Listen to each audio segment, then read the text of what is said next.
Сәлеметсіз бе? Республикалық медициналық академия адам ағзасының ас қорыту жүйесін зерттеуге арналған бейне сабақты ұсынады.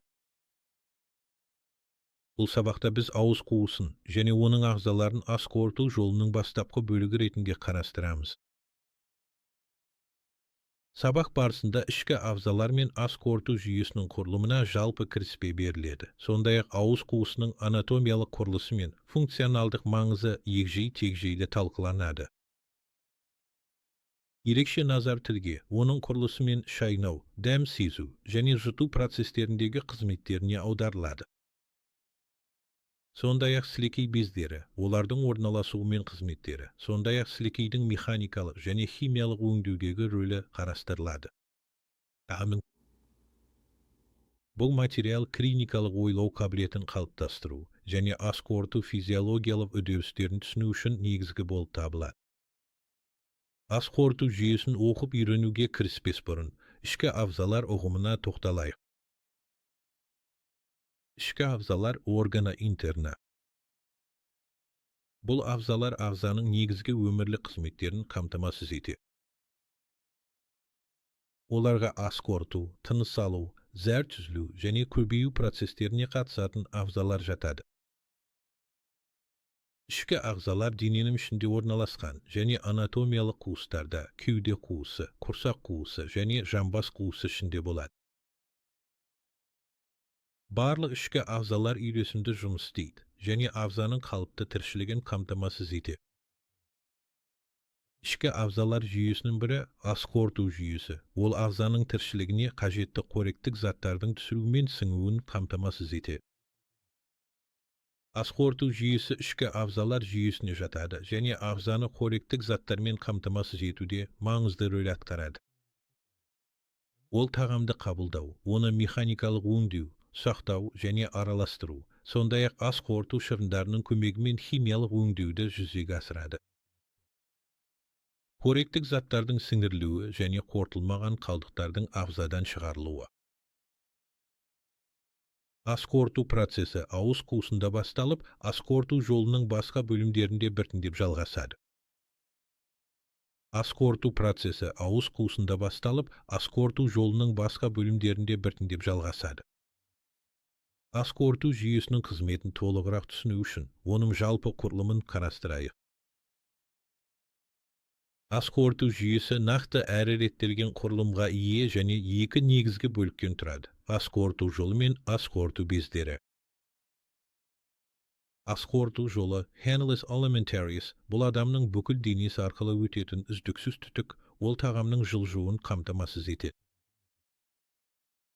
Ол ауыз қуысынан басталып, әрі қарай жұтқыншақ, өңеш, асқазан, аш ішек және тоқ ішекті қамтиды. Ас қорыту жолының әр бөлімінде тағамды қабылдау мен ұсақтаудан бастап, оны қорыту, қоректік заттарды сіңіру және шығарылуға тиісті қалдықтарды қалыптастыруға дейінгі белгілі бір өңдеу кезеңдері жүреді.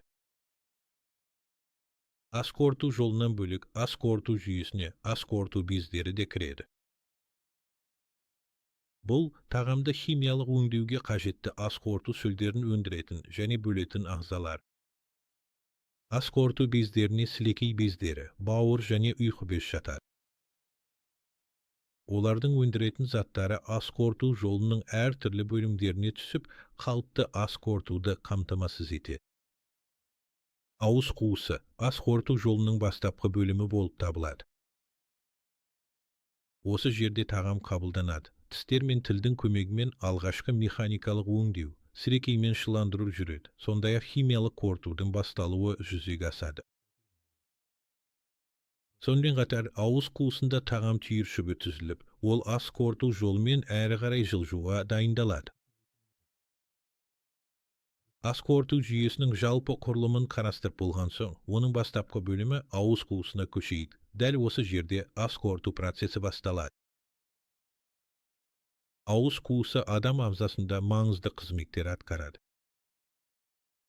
Осы жерде тағам қабылданады. Шайнау арқылы механикалық өңдеуден өтеді. Сілекеймен шыланып, химиялық қорытылу басталады. Ауыз қуысында жұтуға дайындалатын тағам түйіршігі қалыптасады. Сонымен қатар ауыз қуысы сөйлеу және тыныс алу процестеріне де қатысады. Құрылысы жағынан ауыз қуысы екі бөлімге бөлінеді: ауыз кіреберісі және тікелей ауыз қуысы. Ауыз кіреберісі ерінгер, бұрттар және тістердің арасында орналасқан. Оған құлақ маңы сілекей бездерінің өзектері ашылады. Тістердің артында тікелей ауыз қуысы орналасқан. Ол жоғарыдан қатты және жұмсақ таңдаймен шектелген. Енді ауыз қуысының қабырғалары неден тұратынын және олардың қандай қызмет атқаратынын қарастырайық. Ауыз қуысының қабырғалары көп қабатты жалпақ эпителиймен қапталған шырышты қабықтан тұрады. Бұл эпителий ауыз тіндерін тамақты шайнау кезінде механикалық зақымданудан қорғайды, өйткені ол үйкелуге төзімді бірнеше қабатты жалпақ жасушалардан тұрады. Шырышты қабықтың қалыңдығында ұсақ сілекей бездері орналасқан. Олар үнемі сілекей бөліп, ауыздың бетін ылғалдандырады және ас қорытуға көмектеседі. Сонымен қатар, шырышты қабықта жүйке ұштары орналасқан. Солардың арқасында біз ауруды, температураны, жанасуды және ауыздағы тағамның орнын сеземіз. Бұл шайнау процесін бақылауға және тағамды қауіпсіз қабылдауға мүмкіндік береді. Ауыз қуысының құрылымын зерттегеннен кейін, оның ең маңызды мүшелерінің біріне көшейік. Тіл шайнау, тамақ бөлісінің түзілуі, жұтылу, дәм сезу және сөйлеу процесінде маңызды рөл атқаратын шырышты қабықпен жабылған бұлшық етті мүше. Тіл үш негізгі бөлікке бөлінеді. Айпақ тілінің жоғарғы жағы. Тілдің ең алдыңғы бөлігі тағамды ұстауға және қозғалтуға қатысады. Тілдің денесі корпус лингуэ. Ортаңғы қозғалмалы бөлігі, ол тағамды араластырып, болюс түзілуіне қатысады. Ал тамыр радикс лингуэ тілдің артқы бөлігі, ол жұтқыншақпен жалғасып, тағамды өңешке итеруге көмектеседі. Тіл бұлшықеттері екі топқа бөлінеді: өз бұлшықеттері және қаңқалық бұлшықеттер. Тілдің өз бұлшықеттері тікелей тілдің ішінде орналасып, оның пішінін өзгертуге жауап береді. Оларға бойлық көлденең және тік бұлшықеттер жатады. Олар тілдің ұзарып, қысқарып, кеңейіп, жиырылуына мүмкіндік береді. Тілдің қаңқалық бұлшықеттері оны бас сүйектермен және тіл асты сүйегімен байланыстырып, тілдің кеңістікке қозғалуына жауап береді.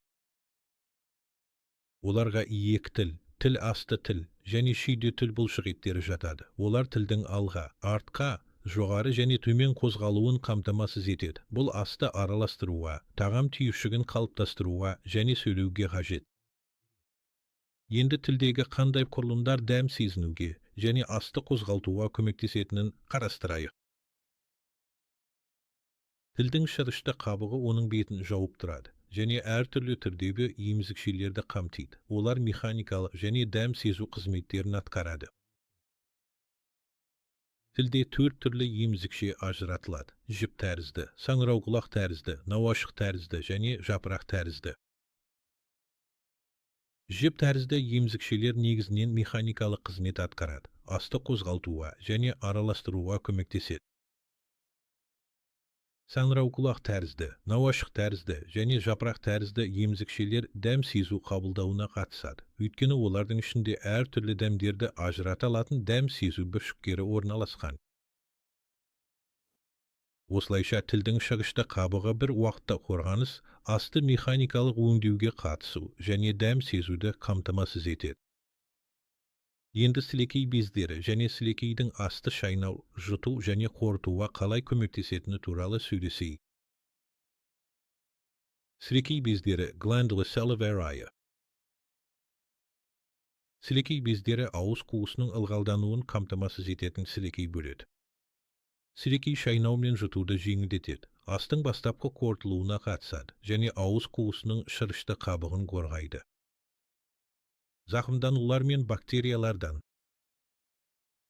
Сілекейдің үш түрі болады: сірнелі, шырышты және аралас.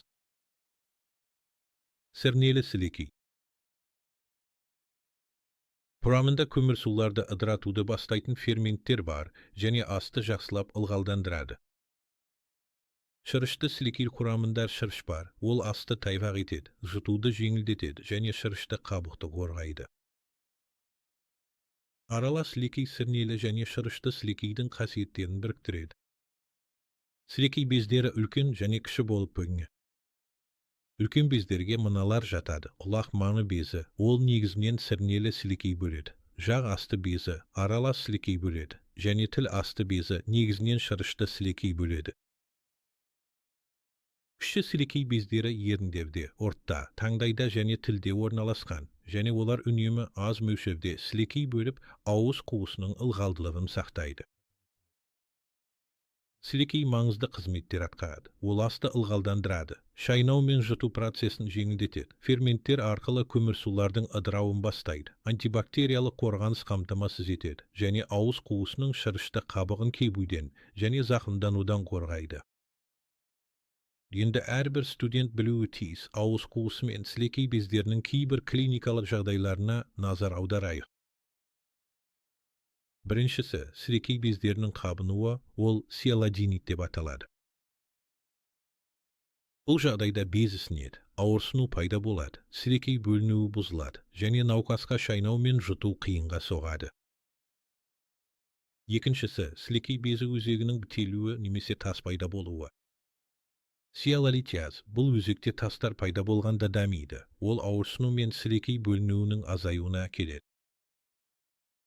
Үшіншісі, дәм сезудің жоғалуы. Бұл тілдің немесе дәм сезуіне жауап беретін жүйкелердің зақымдануында пайда болуы мүмкін, және дәм сезу қабілетінің төмендеуіне әкеледі. Тамақтың дәмін ажырату қиындайды. Және төртіншісі, ауыздың құрғауы, ол ксеростомия деп аталады. Бұл жағдай сілекейдің жеткіліксіз бөлінуінде дамиды, және шайнау мен жұтуға кедергі келтіреді, сондай-ақ шырышты қабықтың қабыну қаупін арттырады. Бұл төрт жағдай ауыз қуысы мен сілекей бездеріне қатысты негізгі клиникалық аспектілер болып табылады. Оларды әрбір студент білуі маңызды. Біз қарастырған дәм сезу бұзылыстары әсіресе COVID-19 кезінде айқын көрінеді. Енді бұл неге болатынын талдап көрейік. Қызығы, біз жаңа ғана қарастырған дәм сезу бұзылыстары кейбір инфекциялар кезінде, мысалы COVID-19 кезінде дәм сезудің жоғалуы айқын байқалады.